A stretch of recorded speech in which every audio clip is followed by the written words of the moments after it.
think we're going to run Jeopardy next. No, we're not going to run Jeopardy next. On location. What?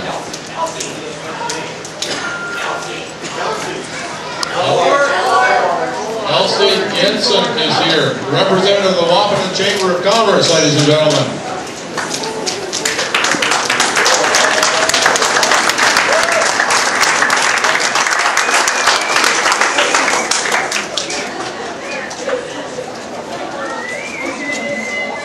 Does she need a microphone?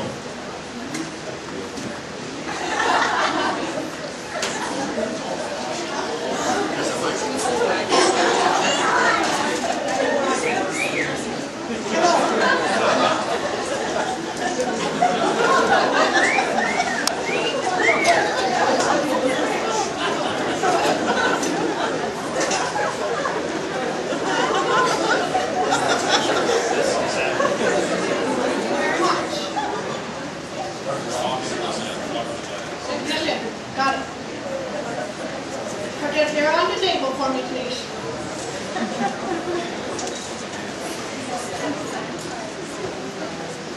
So this is what the Burchill family looks like. You know, I've been wondering that ever since. Mr. and Mrs. Anderson, where are they? Where are they? Mr. and Mrs. Anderson. Yeah, they came down to the mayor's office to apply for a permit. They submitted an application for a permit to let this particular group of people come in and take over our town for 3 days.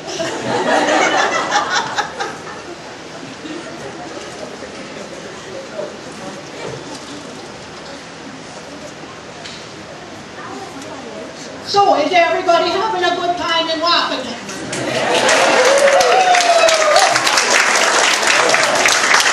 That's good. We'd like to hear that. But I was on my way in here tonight, and one of these little boys here, he was outside, and I said to him, "Are you enjoying the reunion?" And he said, "It's kind of strange." He said, "Because everybody in my family marries a relative."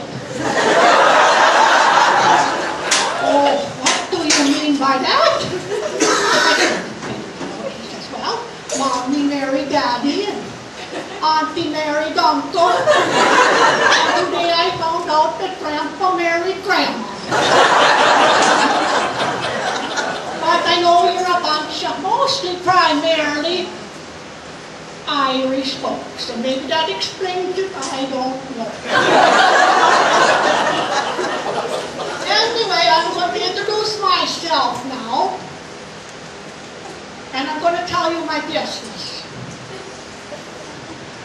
My name is Elsie Jensen, and I'm a former employee of the mayor's office here in the beautiful city of Wahpeton. And obviously I've been retired now for many years. But I still operate as a special volunteer for very important assignments. One of my responsibilities is to be on hand when extinguished gas pay a visit to our city.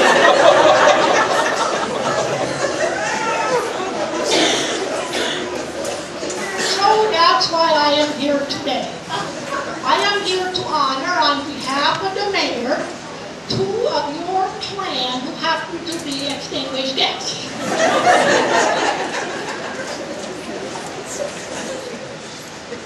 Now, you are all no doubt wondering at this point who it is that's so special. Because you all kind of think you're kind of special. Don't you?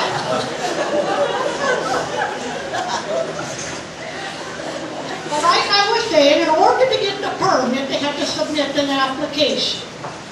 And in that process, there was extensive background checks that needed to be completed on each one of you.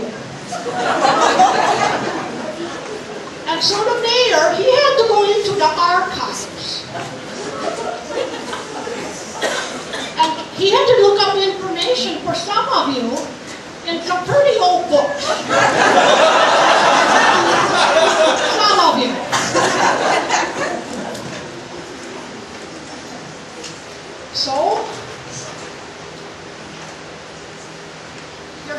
individuals here that he made special attention, and he has proclaimed that we would recognize them tonight because they are extinguished guests.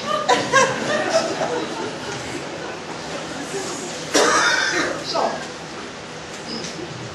at this time, it is my duty and my privilege to ask that Becky Burchill and Gary Burchill please come forward. And I'm going to need a chair for each of you. It's hard to stand. I mean, it's hard to stand. It would be better if you sat.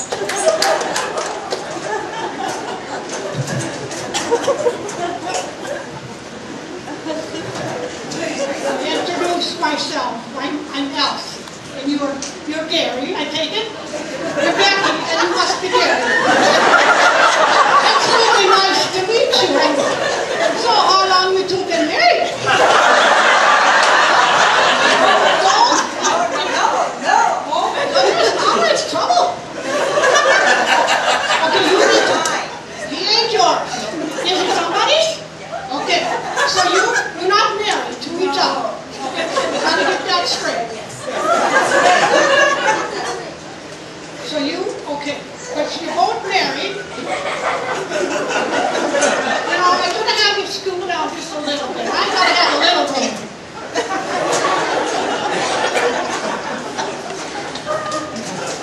Now our dear mayor, he had to go through the archives and he had to find information on each one of you.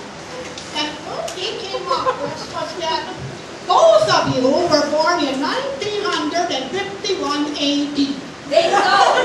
So do you realize how old you are at this point?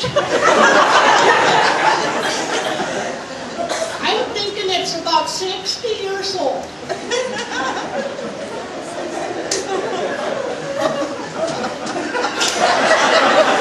Now, the whole family here is honored, and they're a little surprised that you were both able to get out for 3 days.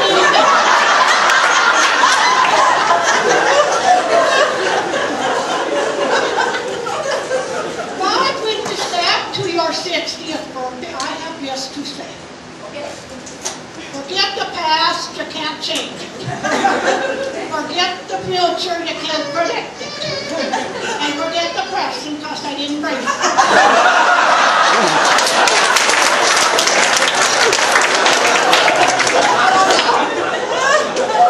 We're going to go back into the archives. And we're going to dig up a little dirt. So it is recorded in this book that when Becky was a young girl, she was staying at somebody's house and they had a bunch of little kids. And the little kids were out playing with the cats. And Becky's mom was in the house and she was fixing cocoa on the stove. And wouldn't you know it, one of those little kids came in with her dirty hand and she stuck her finger right into that pot of cocoa to test the temperature. And it turned Becky's stomach. And she refused to drink that cocoa. Now, do you still let people test the cocoa with their fingers? See? Now we know one more thing about that.